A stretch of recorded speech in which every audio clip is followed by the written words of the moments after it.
Magandang hapon po, Barangay San Roque. Maraming salamat po sa pagtanggap ng Barangay San Roque sa Pinoy Ako Party List.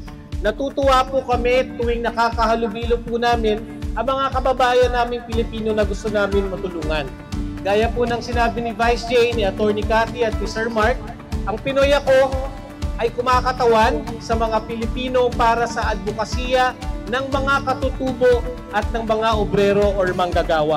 Gaya po ng sinabi ni Atty. Cathy, 3 lamang po ang aming focus ng mga programa. Ano po ito? Unang-una po, edukasyon. Sana po, yun ang pangarap namin sa bawat pamilyang Pilipino. Lahat po magkaroon ng pagkakataon na makatapos ng pag-aaral. Kung mamarapatin niyo po at kami ay inyong pagkakatiwalaan sa pamamagitan ng pagboto sa Pinoy Ako Party List number 99 sa balota, sisikapin po namin pag nagkaroon tayo ng representasyon sa Congress na magtayo ng tinatawag na universidad para sa katutubo at para sa manggagawa. Para mabigyan po ng pagkakataon ang mga manggagawa at ang kanilang pamilya na makatapos ng pag-aaral.